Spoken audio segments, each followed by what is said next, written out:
안녕하세요, 여러분. 그냥 틀어놓는 라디오에 오신 것을 환영합니다.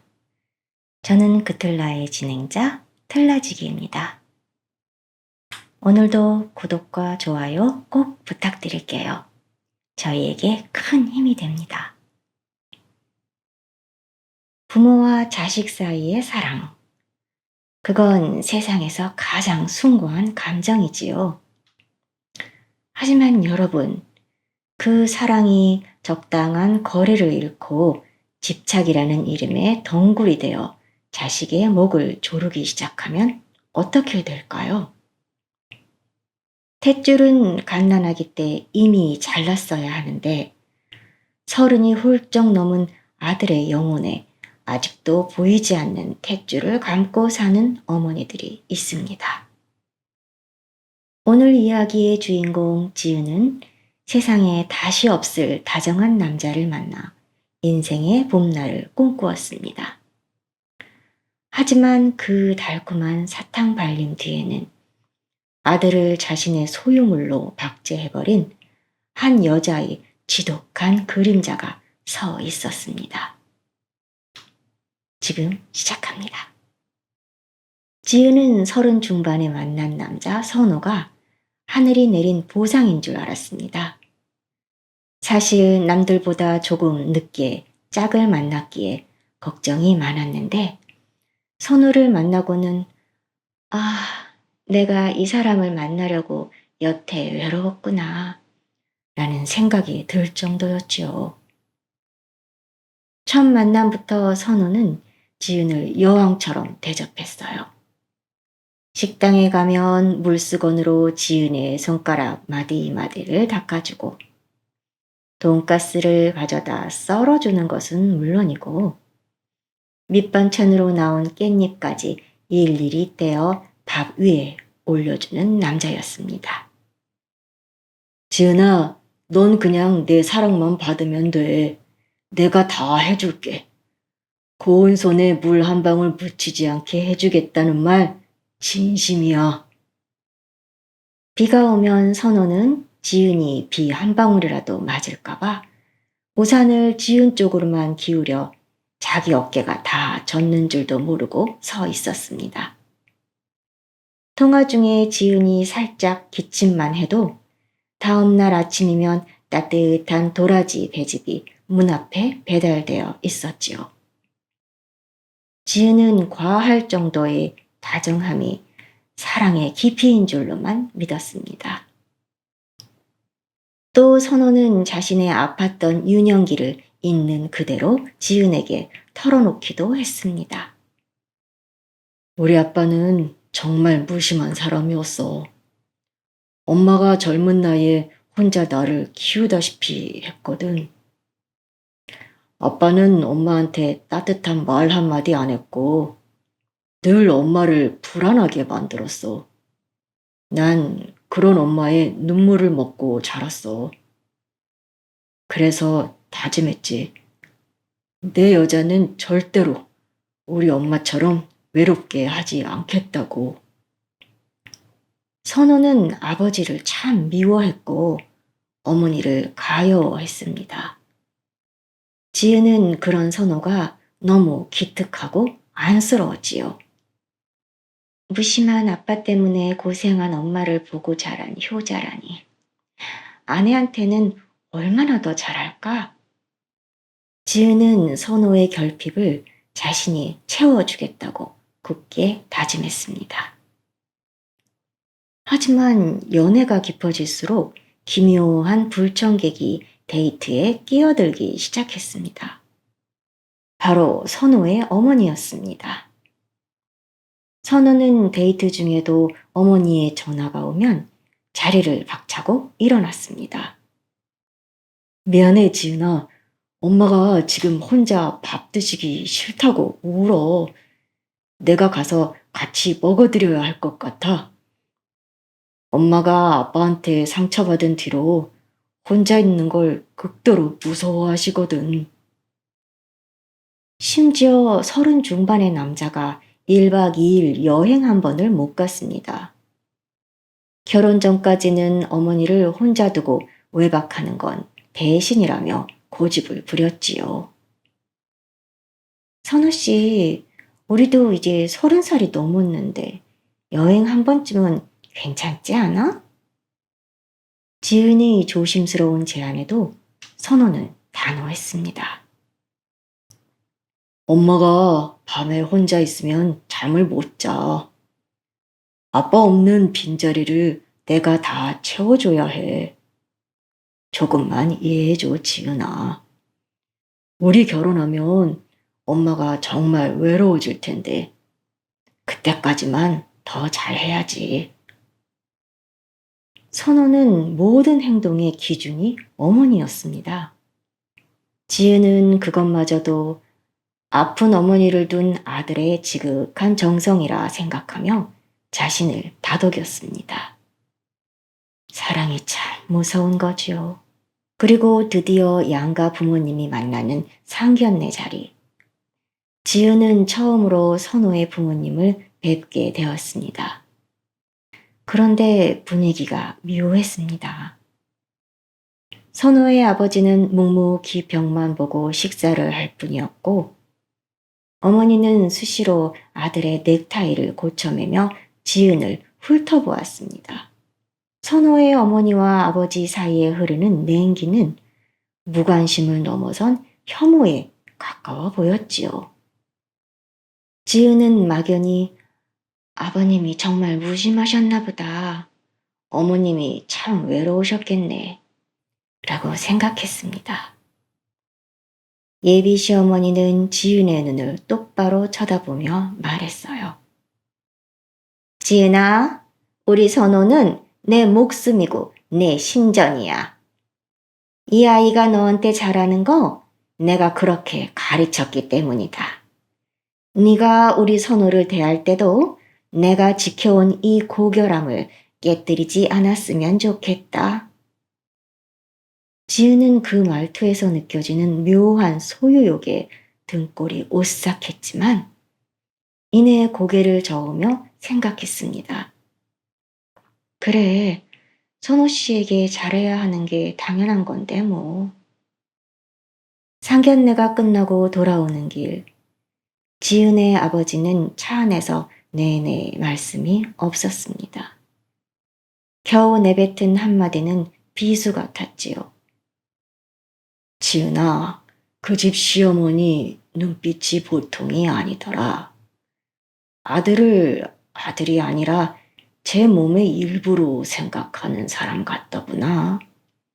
지금이라도 다시 생각해보면 안 되겠니? 지은의 어머니 역시 탐탁지 않아 했어요. 하지만 30 중반을 넘긴 딸의 나이와 선우만큼 나를 아껴주는 사람은 없어요. 라며 우기는 딸의 모습에 결국 항복하고 말았습니다.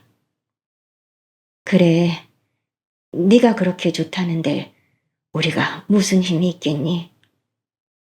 하지만 그 허락은 지은을 사지로 밀어넣는 허락이 되고 말았습니다. 본격적인 혼수 준비가 시작되었습니다. 예비 시어머니는 그림자처럼 지은을 따라다녔습니다. 지은이 건조기를 구입하자 시어머니가 참견했어요.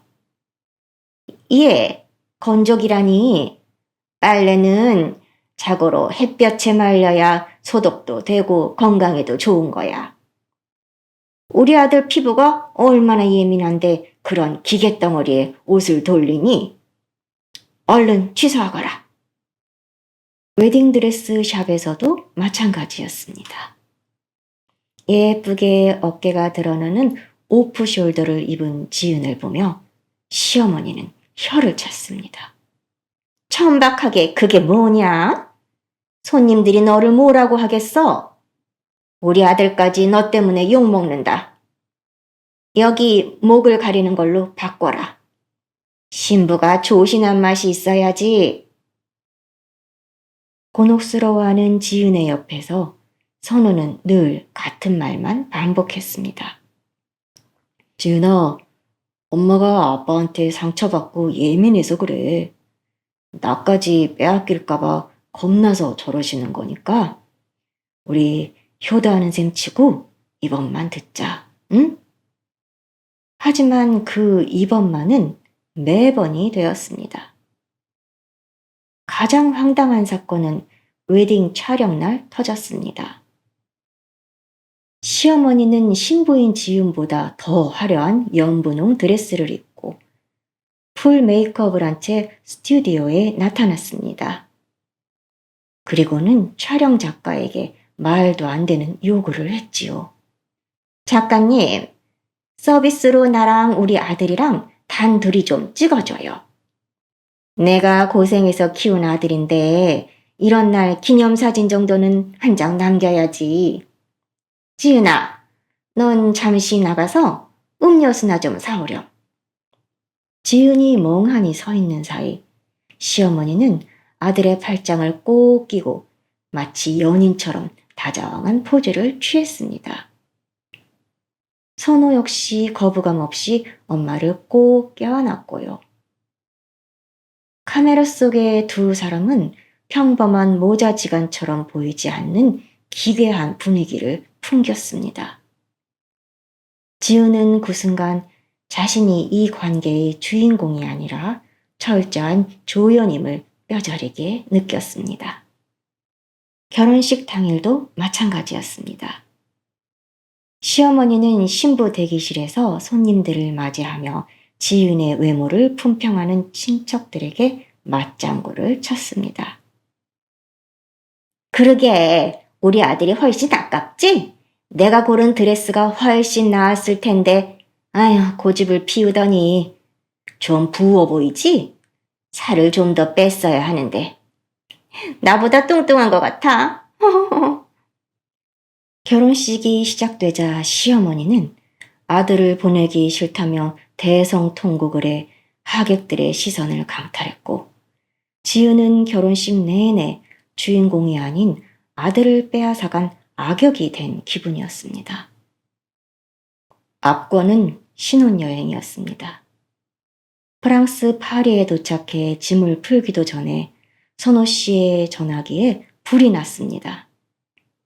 역시나 시어머니였지요. 뭐, 엄마? 가슴이 답답해서 숨이 안 쉬어진다고? 알았어. 금방 갈게. 바로 비행기표 알아볼게. 지은은 어이가 없었지요. 선호 씨, 지금 우리 도착한 지 3시간밖에 안 됐어. 어머니 평소에도 자주 그러시잖아. 아버님도 계시는데 꼭 당신이 가야 돼? 지은아, 우리 엄마 죽으면 네가 책임질 거야? 아빠는 안 돼. 아빠가 우리에게 준 상처 다 알면서 왜 그래? 어떻게 그렇게 냉정할 수가 있니? 결국 두 사람은 도착 24시간 만에 비행기표를 끊고 돌아왔습니다. 허겁지겁 달려간 집에서 시어머니는 아들을 보자마자 언제 아팠냐는 듯 화색이 돌았습니다. 시어머니는 지은을 본 척도 안 하고 선호가 사온 선물만 신나게 뜯었지요. 어머, 우리 아들이 오니까 싹 낫네. 역시 우리 아들밖에 없어. 그 모습을 보며 지은은 깨달았습니다. 자신이 결혼식은 시어머니가 만든 거대한 감옥으로의 초대장이었다는 사실을요. 결혼 후 지은은 선호와 굳게 약속했습니다. 서로의 사생활을 위해 비밀번호는 양가 부모님께 절대로 알려주지 말자고요. 선호도 흔쾌히 동의했지요. 하지만 시어머니의 기습은 결혼 직후부터 시작되었습니다. 비밀번호를 모르는 시어머니는 매일 새벽 아들 부부의 집 현관문 앞에 방금 만든 반찬을 몇 통씩이나 쌓아놓고 갔습니다. 그리고는 꼭 문자를 보냈지요. 지은아, 우리 아들 좋아하는 불고기 좀 했다. 비밀번호를 모르니 문 앞에 두고 간다. 날도 더운데 상할까봐 걱정이네. 그런 모습을 이웃 사람들이 볼 때마다 지은은 시어머니를 문 밖에 세워두는 독한 며느리가 되어갔습니다. 때로는 초인종을 미친 듯이 눌러 지은을 불러낸 뒤 문이 열리자마자 거실로 들이닥치려다 지은이 막아서면 애미가 아들 집에도 못 들어가냐? 복도에서 대성통곡을 했습니다. 이웃의 신고로 경비원이 달려올 정도로요. 그러던 어느 날 몸이 안 좋아 일찍 퇴근한 지은은 현관문 앞에서 멈추어 섰습니다. 집안에서 들려오는 콧노래 소리 때문이었지요. 문을 열고 들어가니 시어머니가 너무나 편안한 차림으로 거실에서 과일을 깎아 먹고 있었습니다. 어머님, 어떻게 들어오셨어요? 그러자 시어머니는 당황한 기색도 없이 말했어요. 어떻게 들어오긴 우리 아들이 비밀번호를 알려줬지. 야, 너 너무하더라. 시애미를 밖에서 밥 먹게 하고 싶니? 선호가 그러더라. 네 눈치 보느라 그동안 비밀번호도 못 알려줬다고. 그래서 내가 오늘 싹 청소 좀 했다. 그날 밤 지은과 선호는 전쟁 같은 싸움을 벌였습니다. 우리 약속했잖아. 왜 어머님한테 비밀번호를 알려드렸어? 내 허락도 없이. 선호는 뻔뻔하게 소리쳤어요. 엄마가 매일 문 밖에서 우시는데 내가 어떻게 모른 척해? 당신은 시임장이 없어? 아빠한테 버림받고 나 하나 보고 산 불쌍한 엄마야. 그 비밀번호 6자리가 그렇게 대수야? 당신 정말 무섭다. 결국 선호는 엄마가 반찬만 두고 바로 가실 거야. 당신한테도 좋은 거 아냐?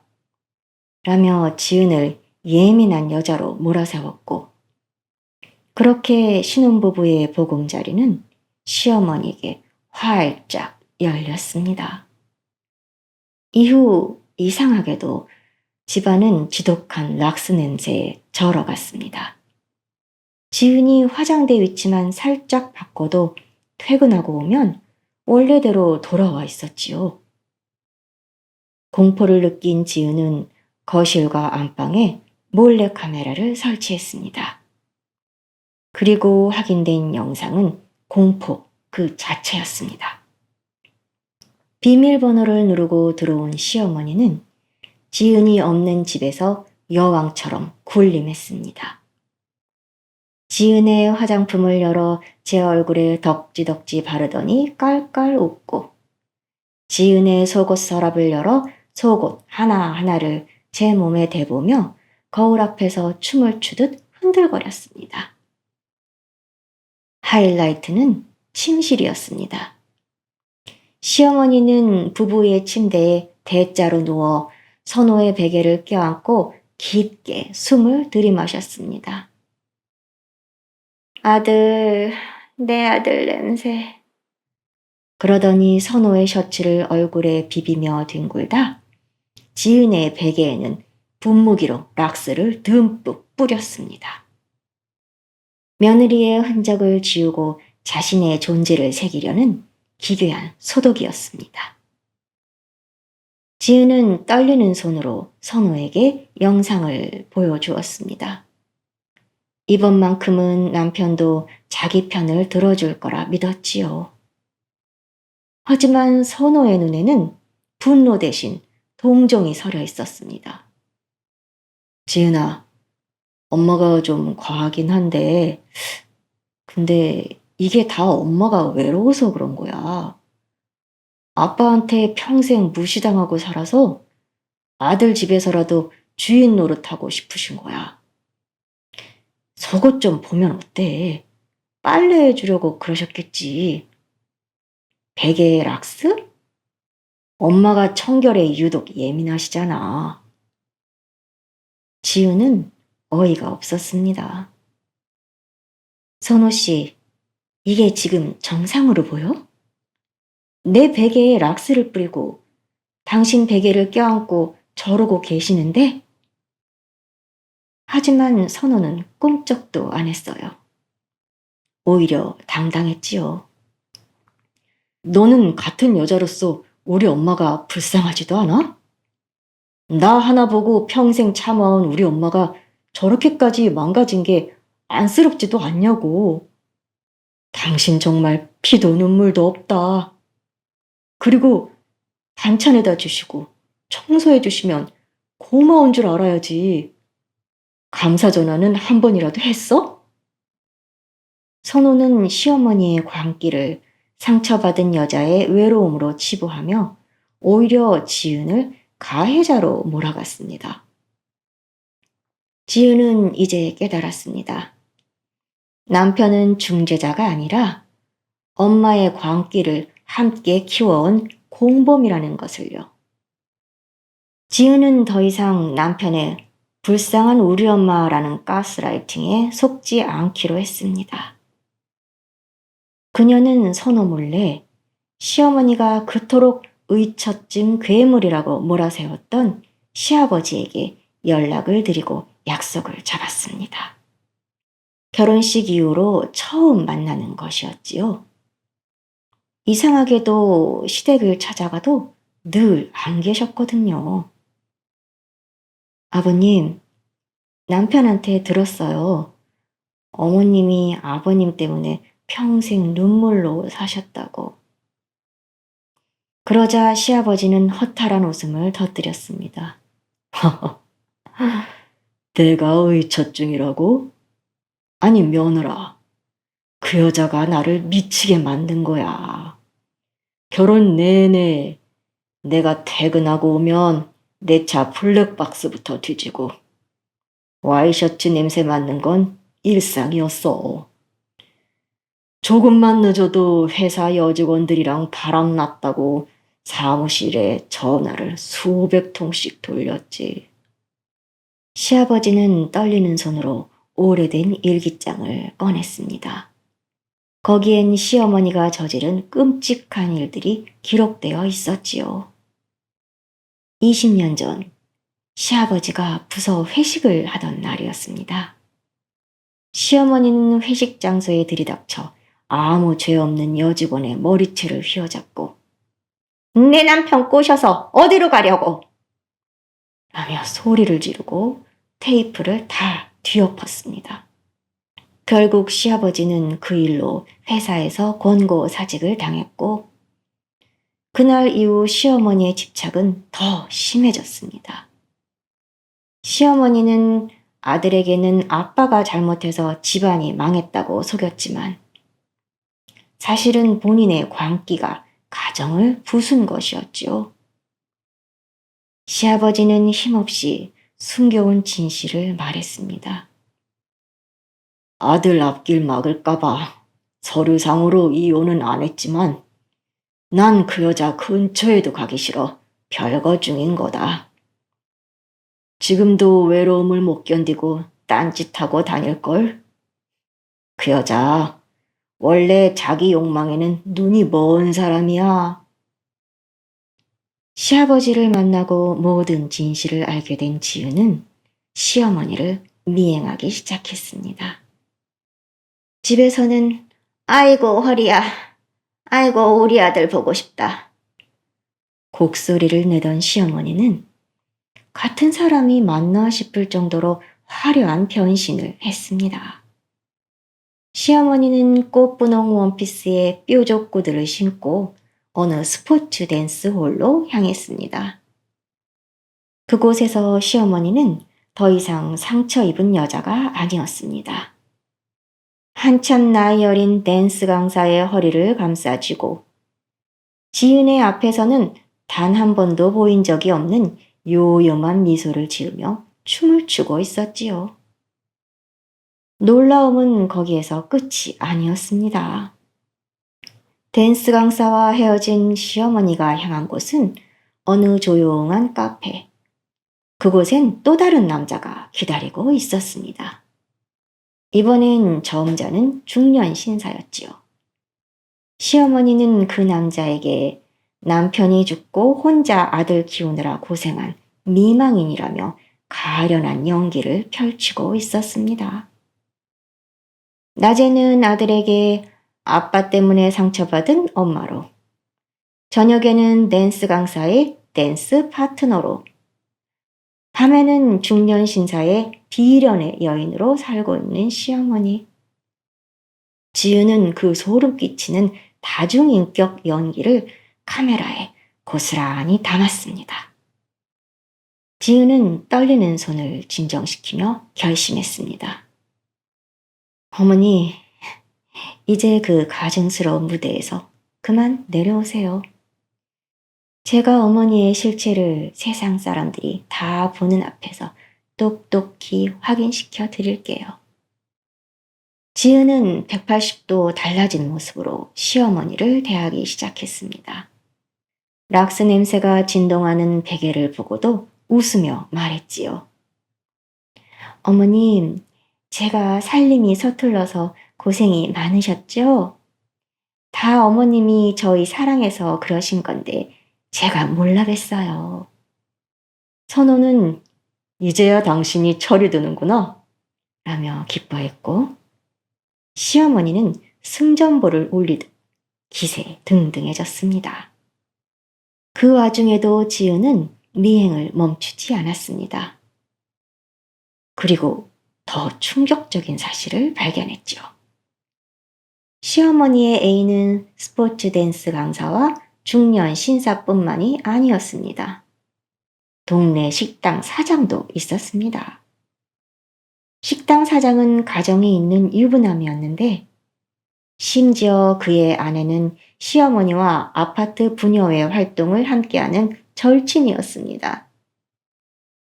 시어머니는 식당 휴업일마다 지하 주차장에서 사장의 차에 올라타 은밀한 시간을 보냈습니다. 자기야, 우리 선호가 이번에 돈 많이 벌었대.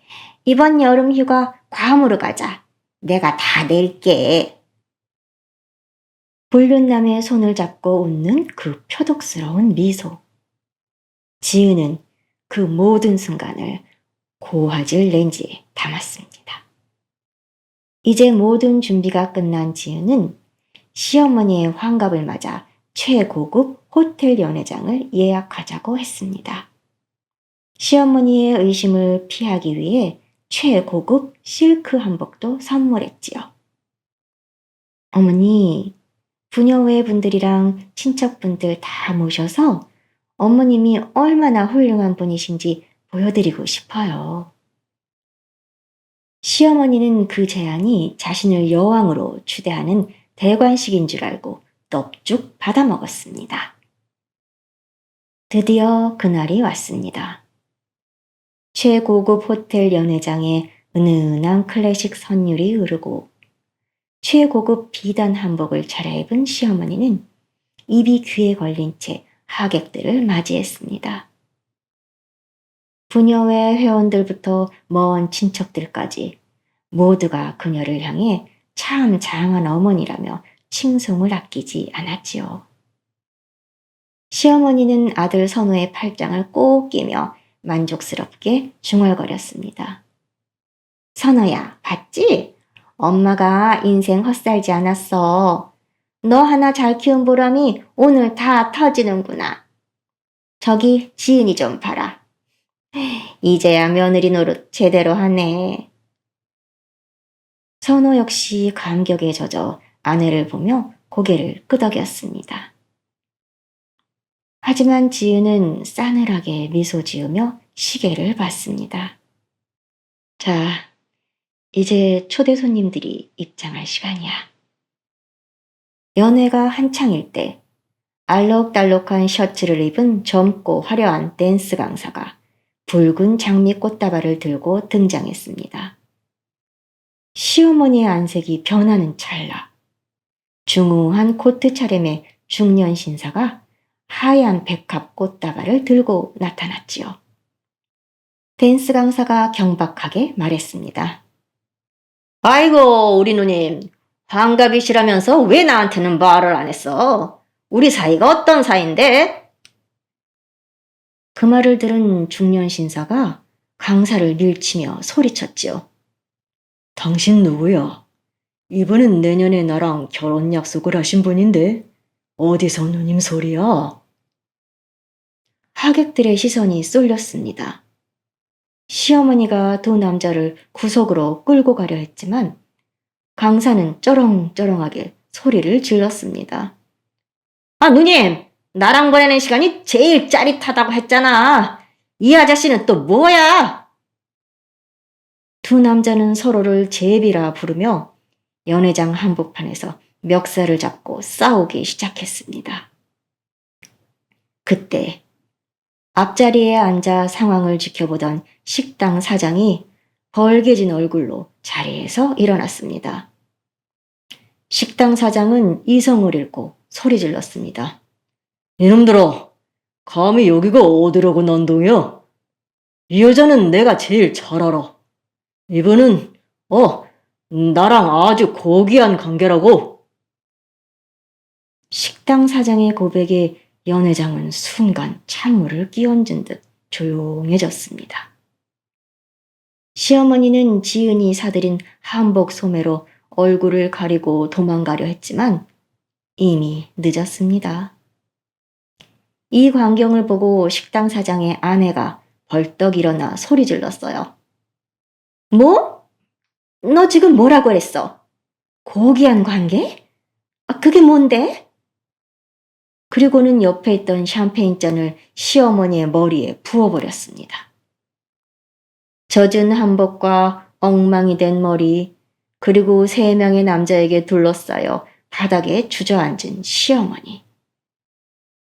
아수라장이 된 현장에서 식당 사장의 아내는 시어머니의 머리채를 휘어잡아 흔들며 소리쳤지요. 이 더러운 망령 같은 년, 저런 제비들이랑 놀아난 것도 모자라서 친구 남편까지 홀려? 하객들은 그 추악한 장면을 스마트폰으로 찍기 바빴습니다. 지은은 그 아비 교환 속에서 남편 선호를 쳐다봤습니다. 넋이 나간 채 엄마의 민낯을 마주한 선호의 눈에는 경악과 수치심만이 가득했지요. 지은은 차갑게 식어버린 눈으로 나직하게 읊조렸습니다. 어머님, 생일 축하드려요. 어머님이 그토록 원하던 주인공이 되신 소감 어떠세요? 난장판이 된 연회장, 3남자의 몸싸움과 2 여자의 비명소리가 가득할 때 지은이 리모컨을 눌렀습니다. 대형 스크린에 영상 하나가 나타났지요.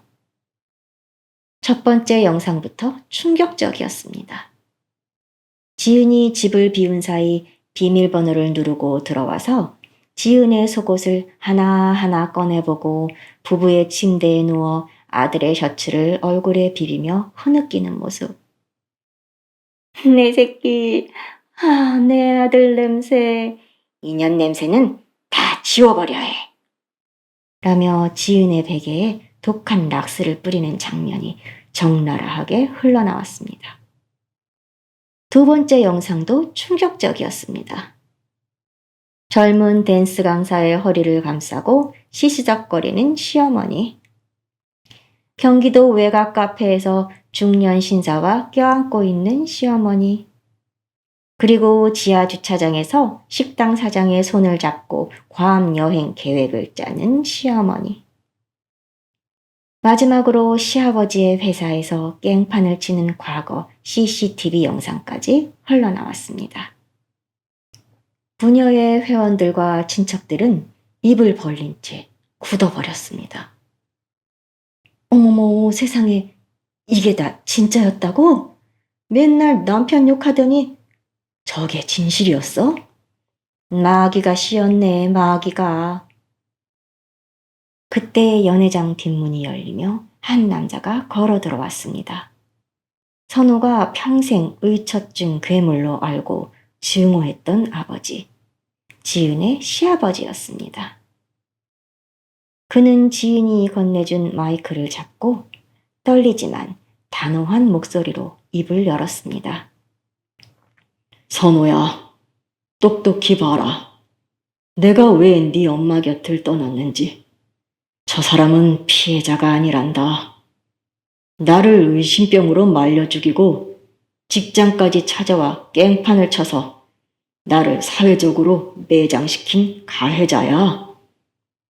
너를 가스라이팅해서 나에게서 아들까지 빼앗아간 사람의 실체가 바로 저 영상이다. 시아버지는 아들의 흔들리는 눈동자를 똑바로 쳐다보며 쐐기를 박았습니다. 서류상으로나마 부부였던 지옥 같은 시간, 오늘로 끝내자. 아들아, 너도 잘 생각하거라.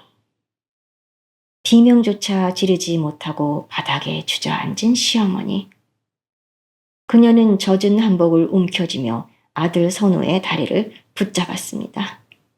선우야, 아니야. 저거 다 조작이야. 엄마는 너밖에 없는 거 알지? 하지만 선우는 엄마의 손을 소름 끼치다는 듯 뿌리쳤습니다.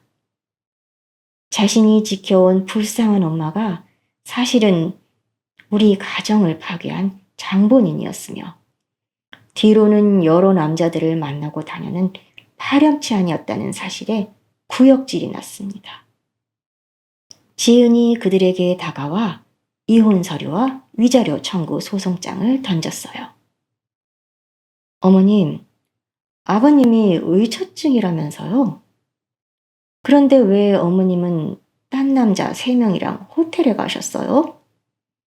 그리고 제 침대에서 제 속옷 가지고 뭐 하신 거예요? 어머님과 아들 2분이 그 지독한 엄마 냄새 나는 집에서 평생 엉겨붙어 사세요. 지은은 넋이 나간 선호와 발광하는 시어머니, 그리고 아수라장이 된 연회장을 단 한 번도 뒤돌아보지 않고 걸어 나갔습니다. 선호는 뒤늦게 따라 나와 매달렸지만 지은은 뿌리치고 호텔 밖으로 나갔습니다. 여러분, 사랑이라는 말은 참으로 무겁습니다. 그 무게를 견디지 못하고 뒤틀려버린 모정은 결국 자신뿐만 아니라 사랑하는 아들의 삶까지 잿더미로 만들었지요. 지은은 그 지독한 연기 속에서 질식할 뻔했지만 진실이라는 창문을 활짝 열어젖히고 탈출에 성공했습니다. 부모와 자식 사이에도 적당한 거리가 필요하지요. 하지만 그 거리 지키기는 말처럼 쉽지 않나 봅니다. 캥거루족, 헬리콥터맘, 재설기 부모, 부메랑 키즈 등등 신조어도 끊임없이 만들어지고요. 여러분의 생각은 어떠신지 댓글로 남겨주세요. 지금까지 틀라지기였습니다. 가시기 전에 구독과 좋아요, 알림 설정 꼭 부탁드릴게요. 감사합니다.